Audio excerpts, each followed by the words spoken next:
भैया फैक्ट्री के मालिक चाहते हैं कि फैक्ट्री खुले, दुकान के मालिक चाहते हैं दुकान खुले, हिंदू चाहते हैं मंदिर खुले और मुस्लिम चाहते हैं कि मस्जिद खुले। लेकिन सलाम है मेरे देश के बच्चों को जिन्होंने एक बार भी नहीं बोला कि स्कूल तो खुले। ये होता है कानून का पालन।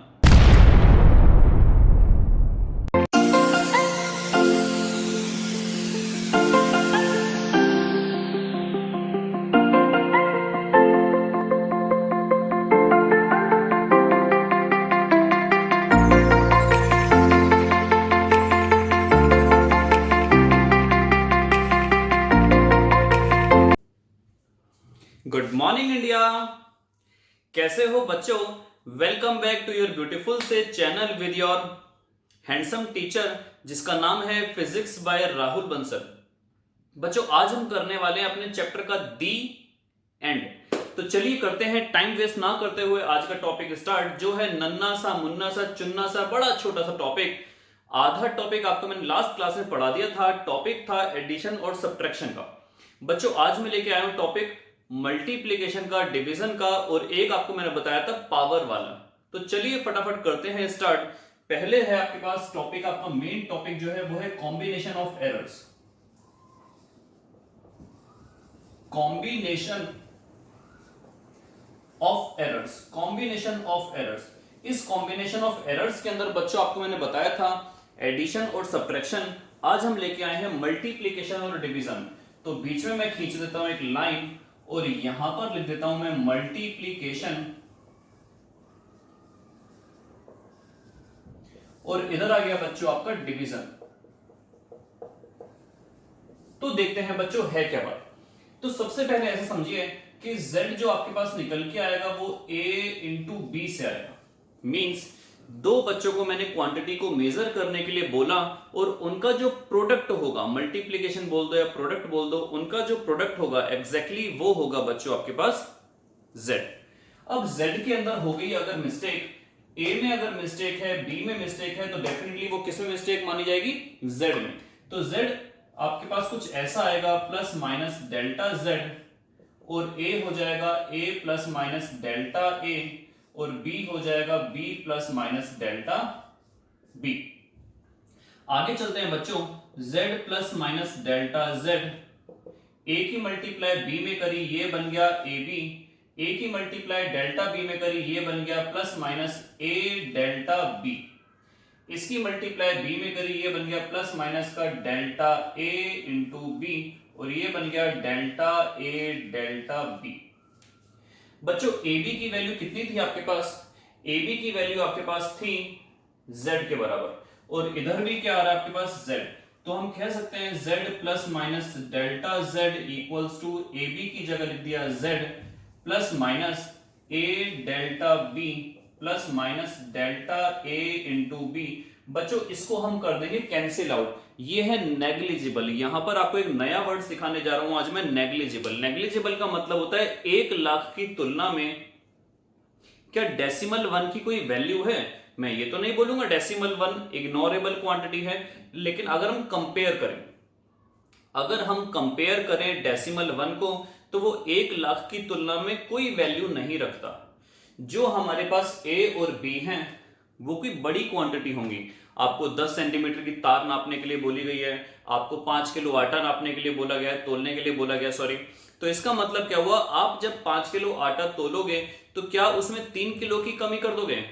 नहीं, आप उसमें 1 ग्राम 2 ग्राम 5 ग्राम 10 ग्राम की कमी करोगे। 5 किलो आटे का मतलब हो गया 5,000 ग्राम। 5,000 के कंपैरिजन में अगर आपने 2 ग्राम की मिस्टेक करी तो वो 2 ग्राम इग्नोरेबल है। तो उसी तरीके से डेल्टा ए बहुत छोटी क्वांटिटी है, डेल्टा बी बहुत छोटी क्वांटिटी है। इन दोनों को मल्टीप्लाई करेंगे और छोटी क्वांटिटी मिलेगी। 0.1 को 0.2 से मल्टीप्लाई करेंगे 0.02 मिलेगी। तो इसका मतलब ये इतनी छोटी क्वांटिटी है, हम इनको कर देंगे नेग्लेक्ट। तो हमने इनको कर दिया नेग्लेक्ट। तो हमारे पास बचा बच्चों ये, इसको मैंने इससे कैंसिल आउट कर दिया। ये बचा हमारे पास plus minus delta z equals to plus minus a delta b plus minus delta a into B. अगर मैं लेफ्ट हैंड साइड पर डिवाइड कर दूं z से और राइट हैंड साइड पर डिवाइड कर दूं ab से, तो ये चलेगा नहीं बल्कि दौड़ेगा, क्योंकि z और ab बराबर हैं। तो हमारे पास आया plus minus delta z upon में z। यहां पर आपके पास a से a और यहां पर b से b कैंसिल आउट हो गया, प्लस माइनस मैंने कॉमन ले लिया, ये बचा डेल्टा a अपॉन में a plus delta b upon में b। ये आपके पास आया फाइनल रिजल्ट। आप चाहो तो प्लस माइनस से प्लस माइनस कैंसिल कर सकते हो, अदरवाइज इसकी कोई खास आवश्यकता नहीं है। तो इसका मतलब क्या हुआ कि डेल्टा z अपॉन में z जो है वो z का रिलेटिव एरर है, डेल्टा a अपॉन में a का रिलेटिव एरर है और डेल्टा b अपॉन में b का रिलेटिव एरर है। मैं डेफिनेशन बोल रहा हूं, यहां पर स्पेस नहीं है इसलिए मैं बोल रहा हूं। तो डेफिनेशन क्या है इसकी, when two or more quantities, when two or more quantities either multiplied और डिवाइडेड, क्योंकि दोनों की सेम है, यहां पर भी ये रिजल्ट निकलने वाला है। When two or more quantities are either divided or multiplied, then absolute relative error, absolute relative error in the final result. ये डेफिनेशन आप नोट कर लेना, मैं बोल रहा हूं when two quantities are either multiplied or divide, then absolute relative error in the final result is equal to sum of the absolute relative error in the individual quantities। जो individual quantities हैं उनका जो relative error आएगा उसका सम जो होगा वो किसके बराबर होगा, absolute relative error in the final result. Next आपके पास है डिवीजन वाला केस। आइए फटाफट देख लेते हैं डिवीजन में क्या होता है। तो यहां पर हम लेंगे z equals to a upon में b बच्चों। तो जैसे कि आपको मैंने बताया a में मिस्टेक है, b में मिस्टेक है, तो z में भी मिस्टेक होगी। ये बनेगा z plus minus delta z, इधर आएगा a plus minus delta a और नीचे आएगा बच्चों b plus minus delta b। आगे हम चलते हैं, ये हो गया z, हमने यहां से कॉमन ले लिया। अब देखिए इसमें तो z है नहीं, तो कॉमन हम कहां से लेंगे। तो क्या हम इसको ऐसे भी कर सकते हैं, नीचे भी z लगा दिया और यहां पर भी z लगा दिया। अब सोचिए यहां पर भी z है और ऊपर भी z है, हमने z ले लिया कॉमन, ये बचा 1 प्लस माइनस का डेल्टा z अपॉन में z। सेम केस हम यहां पर करेंगे, a कॉमन ले लेंगे और b कॉमन ले लेंगे, तो ये बचेगा ऊपर वाला 1 plus minus delta a upon में a और नीचे वाला बचेगा 1 प्लस माइनस का डेल्टा b अपॉन में b। बच्चों a बाई बी की वैल्यू थी z, तो इस a बाई बी को हम z लिख सकते हैं और फाइनली ये वाला z इस वाले z से कैंसिल आउट हो जाएगा। आगे हम चलते हैं 1 प्लस माइनस का डेल्टा z अपॉन में z, ये है 1 plus minus delta a upon में a, और ये जो नीचे आपको दिख रहा है ना 1 plus minus delta b upon में b, जब ये ऊपर जाएगा तो इसकी पावर बन जाएगी minus 1 plus minus delta b upon में b, और इसकी पावर आ गई यहां पर माइनस में।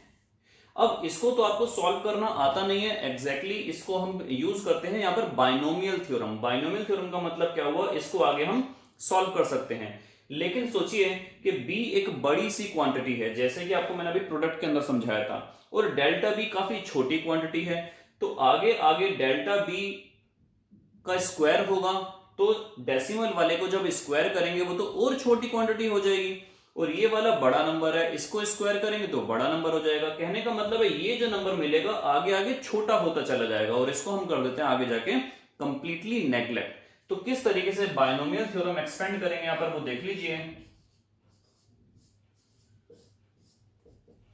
1 plus minus delta a upon में a, ये 1 प्लस माइनस का बन जाएगा बच्चों माइनस प्लस, और ये हो गया डेल्टा b अपॉन में b, और हायर टर्म्स हमने इसकी कर दी नेग्लेक्ट। चलते हैं आगे,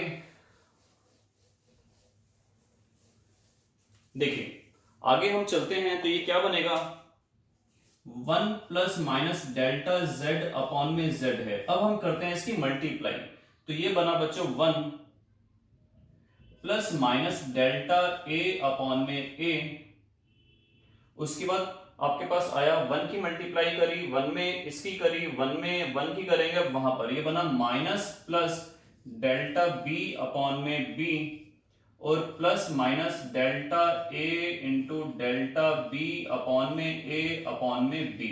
बच्चों ये क्वांटिटी बहुत छोटी हो जाएगी, बहुत बहुत बहुत छोटी हो जाएगी, इसकी वजह से हम इसको कर देंगे नेग्लेक्ट। 1 से 1 कैंसिल आउट हो गया, आपके पास बचा plus minus delta Z upon में जेड, ये बचा plus minus delta A upon में ए और minus plus delta B upon में बी।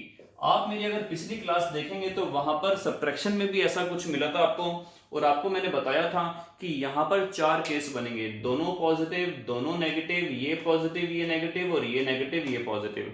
इसकी वजह से हम बोलेंगे 4 पॉसिबल केस बनते हैं। 4 पॉसिबल केस में जो मैक्सिमम एरर वाला केस है वो एडिशन का है।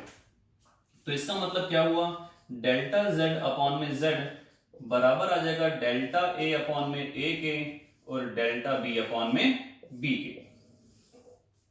ये आपके पास निकल के आया डिवीजन के केस में। प्रोडक्ट में भी अभी आपके पास यही निकल के आया था, तो ये आपके पास निकल के आए डिवीजन और मल्टीप्लिकेशन के फाइनल रिजल्ट। फटाफट देख लेते हैं बच्चों, एक बार हम एरर वाला एक बार हम देख लेते हैं रेज्ड टू द पावर वाला भी, उसमें क्या केस बनता है। रेज्ड टू द पावर का मतलब हो गया अगर किसी चीज की पावर रूट हो, -1 हो, -2 हो, व्हाटसोएवर कुछ भी हो। देखें सपोज कीजिए z बराबर आ गया हमारे पास a स्क्वायर, तो हमने आगे इसको क्या करा कि z इक्वल्स टू हम ऐसे लिख सकते हैं a इंटू ए, ये हमने लिख दिया a इंटू ए, ठीक है बात ये।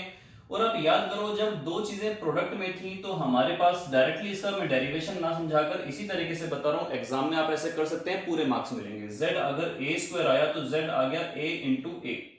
आगे हम इसका जब रिलेटिव एरर निकालेंगे तो डेल्टा z अपॉन में z इक्वल्स टू क्या आएगा, डेल्टा a अपॉन में a प्लस डेल्टा b, फिर से डेल्टा a है तो डेल्टा a अपॉन में a।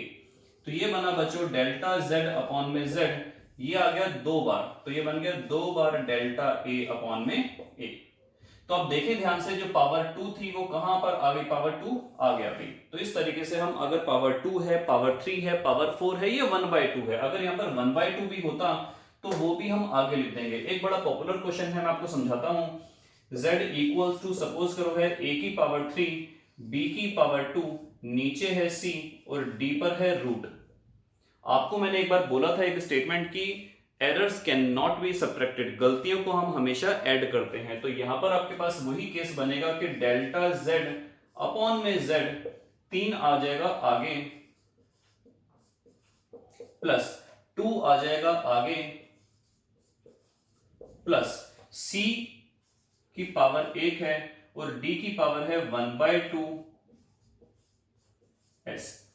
तो इस तरीके से आप एरर वालों को भी आराम से सोल्व कर सकते हैं, कभी भी बीच में माइनस नहीं आएगा। अगर यहां पर -2 भी होता, अगर यहां पर -2 भी होता तो यहां पर आपके पास प्लस का 2 ही आता, क्योंकि b की पावर -2 कहां चला जाएगा, नीचे चला जाएगा, +2 हो जाएगा। और नीचे वालों डिवीजन वालों के लिए भी हमने प्लस ही लगाया, तो वहां पर भी बच्चों हम क्या लगाएंगे, प्लस ही लगाएंगे। तो ये थी आज की एक छोटी नन्ही मुन्नी प्यारी सी class. Till then goodbye, स्वस्थ रहिए, मस्त रहिए। नेक्स्ट क्लास में हम स्टार्ट करेंगे इसके कुछ numericals. Till then bye bye.